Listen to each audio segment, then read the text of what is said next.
जय श्री हरि विष्णु। राधे राधे। दोस्तों, आप सभी का मेरे चैनल में बहुत बहुत स्वागत है।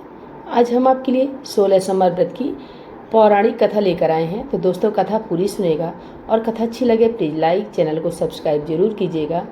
एक समय श्री महादेव जी पार्वती जी के साथ भ्रमण करते हुए मृत्युलोक में अमरावती नगरी में आए। वहाँ के राजा ने शिव मंदिर बनवाया था, जो कि अत्यंत भव्य एवं रमणीक तथा मन को शांति पहुँचाने वाला था। भ्रमण करते समय शिव पार्वती जी भी वहां ठहर गए। पार्वती जी ने कहा, हे नाथ, आज इसी स्थान पर 64 पासे खेलते हैं। खेल प्रारंभ हुआ। शिव जी कहने लगे, मैं जीतूंगा। इस प्रकार उनकी आपस में वार्तालाप होने लगी। उसी समय पुजारी जी पूजा करने आए। पार्वती जी ने पूछा, पुजारी जी बताइए, जीत किसकी होगी? पुजारी बोला, इस खेल में महादेव जी के समान कोई दूसरा पारंगत नहीं हो सकता, इसलिए महादेव जी ही यह बाजी जीतेंगे। परंतु वह उल्टा, जीत पार्वती जी की हुई।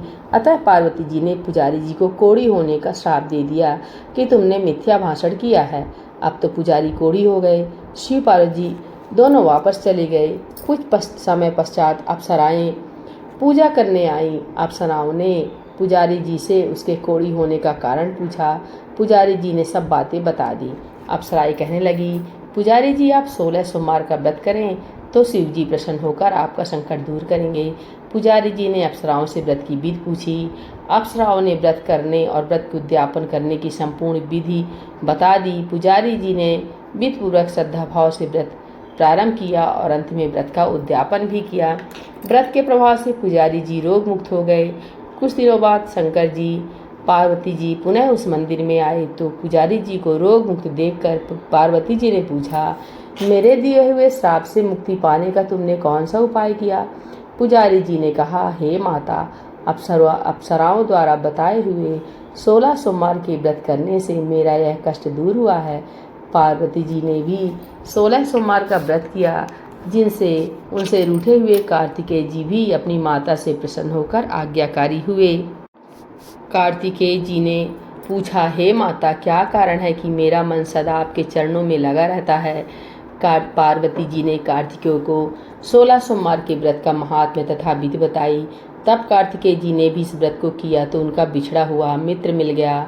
अब मित्र ने भी इस व्रत को अपने विवाह होने की इच्छा से किया। फलतः वह विदेश गया था। वहाँ के राजा की कन्या का स्वयंवर था।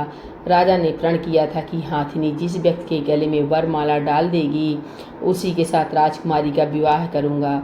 यह ब्राह्मण मित्र भी स्वयंवर देखने की इच्छा से एक ओर जाकर बैठ गया। हाथी ने इसी ब्राह्मण मित्र को माला पहनाई तो राजा ने बड़ी धूमधाम से अपनी राजकुमारी का विवाह उसके साथ कर दिया। तत्पश्चात दोनों सुखपूर्वक रहने लगे। एक दिन राजकन्या ने पूछा, हे नाथ, आपने ऐसा कौन सा पुण्य कार्य किया जिससे हाथनी ने आपके गले में वरमाला पहनाई? ब्राह्मण पत्नी ने कहा, मैंने कार्तिकेय जी द्वारा बताए अनुसार 16 सोमवार का व्रत पूर्ण विधि विधान सहित श्रद्धा भक्ति से किया, जिसके फल के कारण मुझे तुम्हारे जैसी सौभाग्यशाली पत्नी मिली। अब तो राजकन्या ने भी सत्य पुत्र प्राप्ति के लिए व्रत किया और सर्वगुण संपन्न पुत्र प्राप्त किया। बड़े होकर पुत्र ने भी राज्य प्राप्ति की कामना से 16 सोमवार का व्रत किया। राजा के देवलोक होने पर इसी ब्राह्मण कुमार को राजगद्दी मिली। फिर भी वह इस व्रत को करता रहा। एक दिन उसने अपनी पत्नी से पूछा, पूजा सामग्री शिवालय ले चलने को कहा, परंतु उसने पूजा सामग्री अपनी दासियों द्वारा भिजवा दी। जब राजा ने पूजन समाप्त किया तो आकाशवाणी हुई कि हे राजा, तुम इस पत्नी को त्याग दो, नहीं तो राजपाट से हाथ धोना पड़ेगा। प्रभु की आज्ञा मानकर उसे अपनी पत्नी को महल से निकाल दिया। तब वह अपने भाग्य को कोसती हुई एक बुढ़िया के पास गई और अपना दुखड़ा सुनाया तथा बुढ़िया को बताया, मैं पूजन सामग्री राजा के कहे अनुसार शिवालय में नहीं ले गई और राजा ने मुझे निकाल दिया। बुढ़िया ने कहा, तुम्हें मेरा एक काम करना पड़ेगा। उसने स्वीकार कर लिया। तब बुढ़िया ने सूत की गठरी उसके सिर पर रखी और बाजार भेज दिया। रास्ते में आंधी आई तो सिर पर रखी गठरी उड़ गई। बुढ़िया ने उसे डांट कर भगा दिया। अब रानी बुढ़िया के यहाँ से चलते चलते एक आश्रम में पहुंची। गुसाई जिसे देखते ही समझ गए कि यह उच्च घराने की अबला विपत्ति की मारी है। वे उसे धैर्य बंधाते हुए बोले, बेटी तू मेरे आश्रम में रह, किसी प्रकार की चिंता मत कर। रानी आश्रम में रहने लगी, परंतु जिस वस्तु को वह हाथ लगाती वह वस्तु खराब हो जाती। यह देखकर गुसाई जी ने पूछा, बेटी किस देव के अपराध से ऐसा होता है? रानी ने बताया कि मैंने अपनी पति की आज्ञा का उल्लंघन किया और मुझे शिवालय में पूजन के लिए मैं नहीं गई, इससे मुझे घोर कष्ट उठाने पड़ रहे हैं। गुसाई जी ने शिव जी से उसके कुशल क्षेम के लिए प्रार्थना की और कहा, बेटी तुम 16 सोमवार का व्रत विधि के अनुसार करो। तब रानी ने विधि पूर्वक व्रत पूर्ण किया। व्रत के प्रभाव से राजा को रानी की याद आई और दूतों को उसकी खोज में भेजा। आश्रम में रानी को देख दूतों ने राजा को बताया।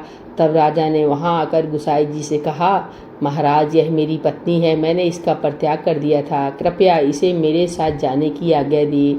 शिव जी कृपा से प्रतिवर्ष 16 सोमवार का व्रत करते हुए वे आनंद से रहने लगे और अंत में शिवलोक को प्राप्त हुए। कथा सुनने के पश्चात शिव जी की आरती ओम जय शिव शिव ओंकारा गाएं और प्रसाद जरूर लें। बोलिए भोलेनाथ भगवान की जय, माता गौरी की जय, 16 सोमवार व्रत कथा की जय। हर हर महादेव।